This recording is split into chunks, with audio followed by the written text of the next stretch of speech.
Assalamualaikum warahmatullahi wabarakatuh. Kaif halukum jami'an? Anak-anak Ustaz yang ada di rumah, yang semoga dalam keadaan sehat walafiat. Alhamdulillah. Salam dan salam buat Nabi Muhammad sallallahu alaihi wasallam. Anak-anak Ustaz, mari kita lanjutkan pelajaran kita hari ini. Semoga Ananda tetap semangat dan Ustaz doakan semoga kita bisa bertatap muka kembali ya, bersua di sekolah. Anak-anak Ustaz yang Ustaz cintai karena Allah Subhanahu wa taala. Kita lanjutkan judul tema kita pengalamanku di rumah, dan pembelajaran ini sangat penting ya kita bahas ya. Mari kita bahas. Ini adalah beberapa contoh gambar ya yang ada di lingkungan sekitar kita ya. Nanti akan Ustaz terangkan. Nah, ini bagian SPDP-nya membuat hiasan vas bunga ya. Di sini ada biji-bijian ya. Ini sangat bermanfaat. Semuanya Allah ciptakan tidak sia-sia ya. Allahu Akbar. Subhanallah. Allah menciptakan tumbuh-tumbuhan ini sangat bermanfaat bagi manusia. Ya. Ini adalah biji apa ini? Sepertinya ini biji jagung ya. Ini kacang hijau ya. Ini apa? Ini seperti lamtora, kayak biji-biji kecil ya, warna hijau ya. Ini seperti beras atau ketan ya, ketan hitam ya. Nah, di sini di muatan SPDP ini kita akan mempelajari bagaimana membuat hiasan dan vas bunga. Ada di halaman 71. Bisa Anda lihat di buku temanya ya, anak Ustaz ya. Di sini ada seperti nanti membuat kerang, ada contoh nanti Ustaz lihatkan bisa. Kemudian kertas origami dan lain-lainnya. Dan di tahun yang lalu anak-anak kelas 2 yang tahun lalu abang-abang Ananda itu membuat seperti bingkai dan dia menggunakan karton ya, kertas origami dan lain-lainnya. Baik, kita lanjutkan. Langkah-langkah menghias vas bunga dengan biji-bijian. Yaitu, tetapi ini hanya saja kita ketahui. Nanti kita akan robah karena biji-bijian ini tidak boleh digunakan. Kenapa, anak-anak Ustaz? Karena biji-bijian ini adalah nikmat dari Allah Subhanahu wa taala. Jadi nikmat itu tidak kita boleh membazir. Tidak boleh kita gunakan untuk menempel seperti di pemandangan ya. Itu Ustaz pernah dengar dan Ustaz ketahui juga itu dilarang ya dalam agama kita. Tetapi akan kita ganti dengan hiasan yang lain. Hanya saja di sini anak-anak Ustaz kalian hanya mengetahui saja ya. Ya, karena ini adalah makanan ya. Jadi kita tidak boleh meremehkan nikmat yang Allah berikan kepada kita ya. Tidak boleh kita membazir ya anak-anak Ustaz ya. Nanti kita ganti dengan contoh kertas lain ya. Karena ini kan biji-bijian ini untuk makanan ya, apalagi tadi ketan ya atau jagung. Baiklah anak-anak Ustaz, siapkan alat bahan untuk membuat vas bunga. Tentukan pola gambar. Kemudian tentukan pola gambarnya. Pola gambarnya itu ada di halaman 70-an anak Ustaz. Buatlah pola gambar pada vas bunga yang akan dihias.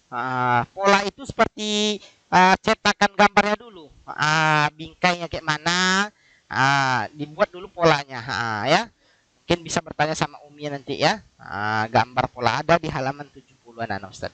Tempelkanlah biji-bijian atau nanti kertas kita tempel atau semacam kertas origami atau kertas kilat ya pada pola yang telah dibuat pada vas bunga. Setelah semua biji telah ditempel pada pola, bersihkan bekas sisa lem pada vas bunga. Jadi kita bersihkan anak Ustaz, jadi tidak membekas. Jadi pekerjaan kita itu sangat rapi ya, tidak comot-comot, tidak karuan ya, tetapi kita melaksanakan dengan bersih dan rapi. Vas bunga dengan hiasan biji-bijian siap digunakan ya. Nanti lihat di halaman 70 ya dan 71 juga ada anak Ustaz. Kita lanjutkan anak Ustaz. Ini dia contohnya. Nampak kan di nomor 1 ini, ini bisa kita tempel kertas nanti ya, warna-warni ya. Ini juga ya, banyak ya. Gunanya ini agar kita punya inovasi ya, kreativitas kita ya anak-anak Ustaz ya. Nanti kita akan lakukan prakteknya ya. Ini dia, ini cantik nih. Ini bisa dibuat dengan kertas kado. Kertas kado yang bermotif batik atau bermotif seperti seperti ini warna-warni dan lain-lainnya anak Ustaz. Semoga anak Ustaz bisa melihat dan mengetahuinya dan juga membuatnya nantinya ya. Kita lanjutkan untuk muatan bahasa Indonesianya. Nah, di sini mendengarkan ungkapan permintaan maaf. Oke, anak Ustaz sudah mengetahui ya. Mendengar ungkapan. Apa ungkapan Ustaz? Ungkapan itu yang kita ucapkan, yang kita ungkapkan, yang kita ucapkan ya. Permintaan maaf. Bagaimana? Ayo kita lihat. Ungkapan permintaan tolong diucapkan saat kamu memerlukan bantuan orang lain. Ya. Kemudian saya minta tolong. Kamu harus mengatakannya dengan santun. Ini maksudnya tadi, kalau ungkapan permintaan maaf, jika kita meminta tolong kepada orang lain, jika kita tidak bisa, maka kita ucapkan dengan kata-kata yang santun. Saudaraku, mohon maaf, saya minta maaf tidak bisa mengambilkan barang tersebut, benda tersebut. Bisakah teman mengambilkannya? Bisakah teman bantu saya? Begitu ya, dengan kata-kata yang santun anak Ustaz. Kalau kita tidak bisa, kita berikan jawaban, mohon maaf saudaraku, saya tidak bisa karena ada sesuatu hal, atau tidak bisa karena macam-macam ya, yang sesuai dengan keadaan kita anak Ustaz ya. Jadi kalimat minta tolong ini kita ucapkan dengan kata-kata yang santun, yang baik, yang lemah lembut kepada saudara kita anak Ustaz ya. Contohnya, tolong ambilkan buku saya di meja. Misalnya Zaid, bisa tolong ambilkan buku saya di atas meja, dengan kata-kata yang baik. Abdullah, tolong ambilkan buku saya di atas meja. Ya, misalnya Abdurrahman, bantu saya membawa buku ini ke kelas. Jadi dengan kata-kata yang lemah lembut itu, teman kita juga sayang kepada kita ya. Jangan kita gunakan kata-kata kasar ya, anak Ustaz ya. Kemudian ini ada selanjutnya. Ini dia. Amatilah teks percakapan berikut. Anak-anak, ibu mempunyai kaligrafi. Bagaimana memanfaatkannya? Jadi ini adalah suatu percakapan ya. Kaligrafi dipajang saja, Bu. Ibu minta tolong ya, tolong kaligrafi ini dipajangkan di kelas. Kaligrafi ya, semacam tulisan ya. Baiklah. Benny menjawab, baiklah Benny yang akan melakukan pekerjaan ini. Jadi juga seorang murid, seorang peserta didik anak-anak Ustaz juga berkomunikasi, juga menggunakan kata-kata yang baik kepada gurunya, kepada ustadznya ya. Jangan kita nada kita tinggi, terutama kepada orang tua kita. Kita lemah lembut anak-anak Ustaz ya. Jangan kita jadi seorang yang durhaka ya. Semoga anak-anak Ustaz, Ustaz yakin anak-anak Ustaz yang kelas 2 Ali, anak-anak yang baik, anak-anak yang soleh ya. Baik, kita lanjutkan. Ini dia, ungkapan permintaan tolong diucapkan saat kamu memerlukan bantuan orang lain. Jadi kalau kita sesuatu ada keperluan, kita minta tolong. Maaf Fulan, saya mau minta tolong begini. Ya. Ungkapkan dengan kata-kata yang santun dan sopan ya. Ini dia. Nah, ini untuk matematikanya kita bahas sedikit ya. Nanti diulang-ulang video Ustaz ya. Nah, ini mengubah satuan ukur panjang. Nah, mungkin Ananda sudah tahu ya, ada di penggaris. Ada satuannya sentimeter, ada satuannya meter. Nah, ingat kembali hubungkan antara satuan panjang meter dan sentimeter. Jadi kita menghubungkan nih antara satuan panjang meter dengan sentimeter. Nah, contohnya anak-anak Ustadz. Contohnya ada di halaman juga 74. Bisa Anda lihat ya.